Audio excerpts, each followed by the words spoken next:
Hey Mindspo fam, and welcome back to a brand new video. Today I wanted to give you 10 free self-care tips to help you raise your vibration. Now, when it comes to self-care, there are a lot of things online and a lot of things out there that say that they're self-care, and they are, but they cost a lot of money. So in this video, I just want to share with you things that you can do right now that you can get up and do around your house that won't cost you a cent.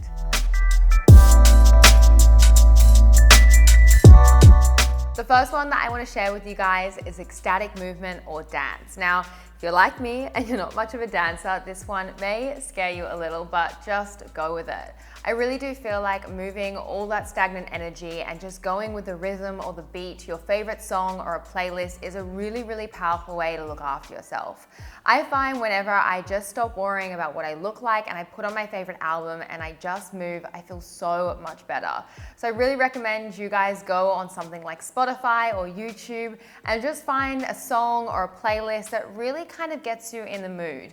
Shut the door, turn the lights off, and just dance. My second self-care tip is drawing, painting, or just creating. Ask yourself, when was the last time that you created something? Not something on the computer, something with your actual hands. I actually can't remember the last time I drew something or painted. It has been so long, yet I know whenever I do it, it is so therapeutic. I really feel like as we get older, we get very judgmental on our creations and we don't create because we're not good at it. Creating doesn't have to be about being good at something. It can just be about expressing ourselves and putting down whatever is in our consciousness out on paper. So I challenge you to find your old crayons, get some drawing pens, or dig up those watercolored paints and just see what happens. My third self-care tip is wake up and see the sunrise. Now, this is one that I'm really, really passionate about. After traveling so much through my life, I got really in the habit of waking up at sunrise just to see a brand new destination. I really do feel like if you can get yourself up at sunrise for no particular reason other than just to get up when the sun gets up, it's a really powerful tool and habit to create, even if you just do it once. I'm sometimes completely amazed when I wake up at sunrise at just how magical the sky is, how peaceful everything is, and how chilled out my day is because I gave myself that space and silence before the rest of the world got up. Tip number 4 is one of my all-time favorites that I speak a lot about, and that is journaling. Journaling is such a powerful self-love and self-care tool. It's literally like having an unpaid psychiatrist. Like when you journal, it's just getting all that crap, all those thoughts out on paper. And I really like to say it's like trapping your monkey mind on paper so you can get the hell on with your day.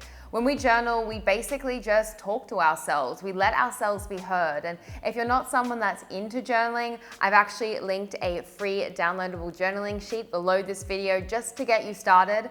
And if you're interested in journaling and you want some more prompts, I have lots of that stuff on my membership as well. My 5th self-care tip is reading and reflecting. Now, the reason that this tip isn't just reading is because I really feel like when you're in need of self-care, sometimes starting a brand new book that's this thick can seem like starting a massive to-do list that can be a little bit overwhelming. So whenever I'm in need of some self-care, I really like to choose an old book that's an old favorite that I really, really loved, and I just reread it. I start at whatever page I feel called to, or I start at the beginning, and I just sit down and reflect on what I already know. This is such a powerful way to chill out because it's calming on the mind and it's not stimulating you too much, but it's also giving you a burst of knowledge. My 6th self-care tip is one that I really love, and it's having a bath.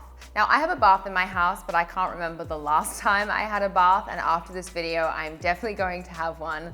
I really feel like having a bath is just such a great way to chill out. I think baths are very underrated, and I just feel like if you're in need of some self-care and some self-love, running a self-hot bath or a cold one, if you're based in Bali like me, can be a really great way just to completely chill out. And one tip that I have when having a bath is to put your phone out of the bathroom. Get your phone, put it outside, put it in your bedroom, put your phone to bed, and just spend your time in your bath, just reflecting and connecting with yourself. I think one thing that we do in our modern day society is we have a bath and we sit there texting, which really isn't any kind of self-care or self-love. It's just basically doing what you're always doing, but instead doing it in hot water. So challenge yourself to have a self-care bath without the phone. Tip number 7 is free flow yoga.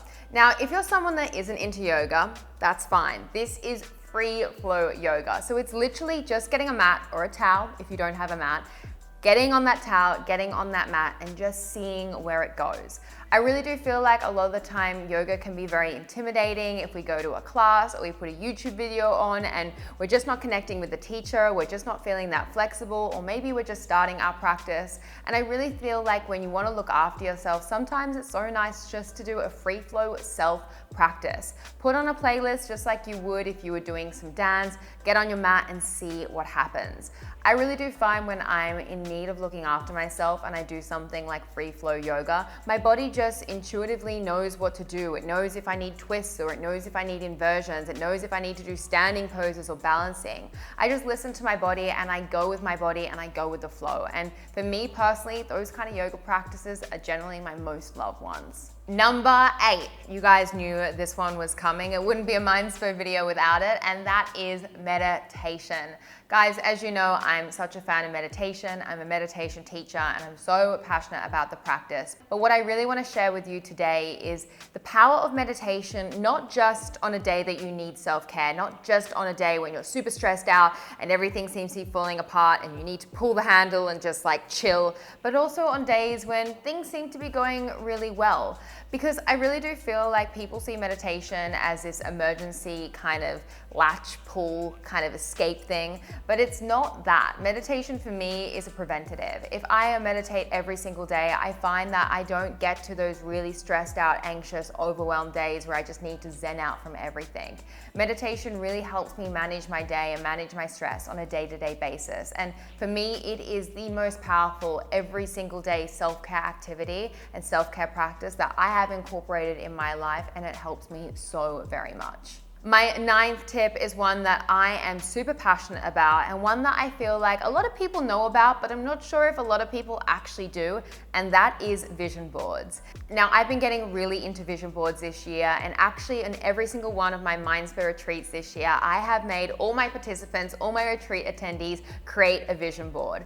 Now, every single time I get everyone to create a vision board, everyone says to me, "Oh my gosh, I knew about vision boards, I heard they were really good, but I just didn't have time." And I really want to challenge you after this video, if you're someone that hasn't made a vision board before, go and do it. And if you do have a vision board, ask yourself, is that vision board a current representation of what you want to make manifest in your life right now? If it's not, then it's time to update it. I really do feel like when we're feeling down, a great way to invest in ourselves is actually to invest in our future, and that's what vision boards are doing.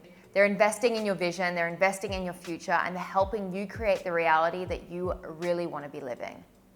My 10th and final tip is one that I definitely have ignored for most of my life. And it's one that I'm not the best at, but I really do believe and I'm really trying to improve upon, and that is to clear your space. Now, there's a saying that a messy room is a messy life, and I really couldn't agree more. For most of my life, especially when I was having a lot of troubles with my mental health, and I was very, very anxious and just a very kind of, confused and overwhelmed person, I was living in a really, really messy space and a really, really messy environment. And I really did find that whenever I cleaned that environment, whenever I cleared that space, then I actually started to feel internally better.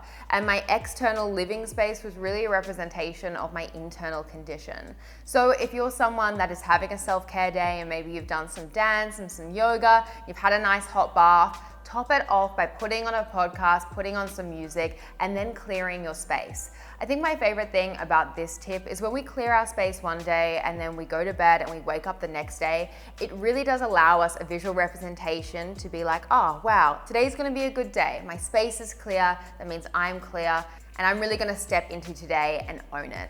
So go clean your room, hint, hint, nudge, nudge, if you haven't in a while. I really do feel like it will help with your self-love and your self-care.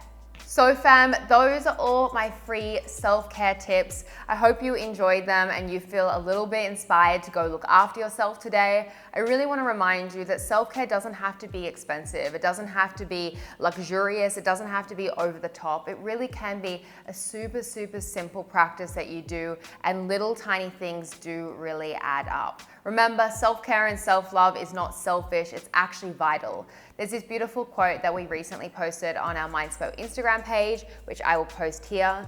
And it is, you can't pour from an empty cup. Take care of yourself first. I really do feel like that encapsulates self-care and self-love. And I really want to remind you, if you're someone that loves looking after other people, if you're someone that loves giving to other people, and if you're someone that people are always trying to get things from, remember, you can't give to other people unless you first give to yourself. If you have any self-love and self-care tips, I would love to hear them down below in the comments. I really do feel like that's where the conversation happens. And I'm always so inspired by our whole entire community, so I can't wait to hear your comments down below. Be sure to give this video a big thumbs up because it really supports our channel, and I'll see you in the next one.